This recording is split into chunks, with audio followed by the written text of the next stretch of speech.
This is Algebra 1, Lesson 24, Multiplicative Property of Equality.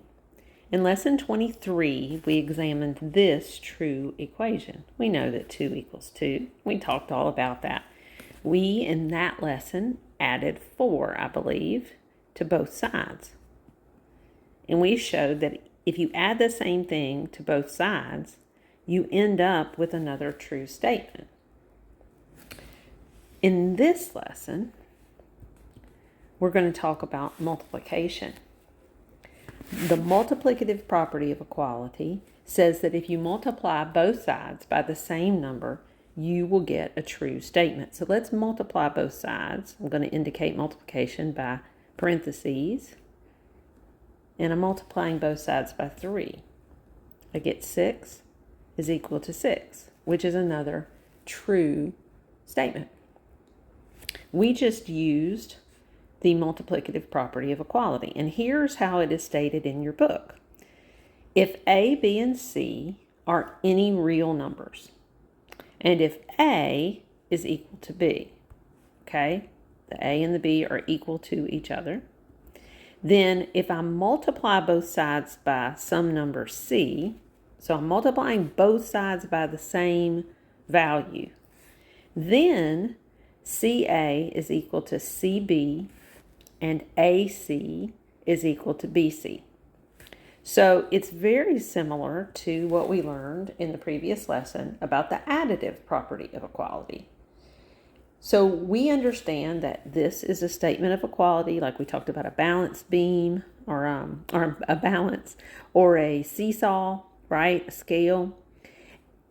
And if those are equal and I put the same amount on both sides in addition to what's already there, they'll stay equal. The same thing is true if I multiply both sides by the same quantity, okay? And that is what the multiplicative property of equality is. Now, why do we care, right? Well, we can use this property to produce an equivalent equation, which by definition will have the same solution. Okay, so we're going to work this equation 2 different ways. Now, you probably are already looking at that and saying, Mrs. Hill, I know that that's 3 because 4 times 3 is equal to 12. And you would be right. Good job. But what we want to do is be able to learn how to use these properties to solve the equations so that when the equations get more complex, we know how to do them. So 2 different ways I want to think about this. 4x is equal to 12. They are multiplying by 4, multiplying the variable by 4. I would really like for this to be gone and it just say x is equal to something, but I can't do that. I would like to get rid of it, and I can do that if I do it appropriately. They are multiplying the x by 4. So let's use the inverse operation and divide both sides by 4. Both sides because we're trying to keep it balanced. X is equal to 12 divided by 4, which is 3. Okay, so I have the solution. Now you may be saying, but wait a minute, aren't we doing the multiplicative property of equality and you just divided? Well, remember multiplication and division are inverse operations and you can write division as a multiplication. Let's show this another way.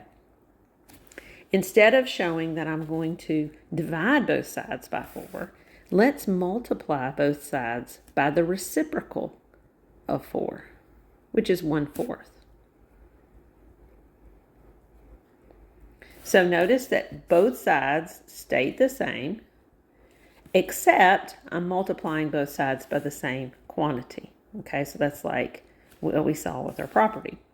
Now, 1/4 of 4, you could put 4 over 1 and cancel, or you can think of 1/4 of 4 as just 1, so that's x. You can think of 12 as 12 over 1, cross cancel, and you can get your answer, or you can just think of 1/4 of 12 would be 3. Either way is fine. So when you're doing the section, since multiplication and division are inverse operations, you will be able to use multiplication or division on these problems. So use it and do it the way that makes the most sense for you, but please show your steps.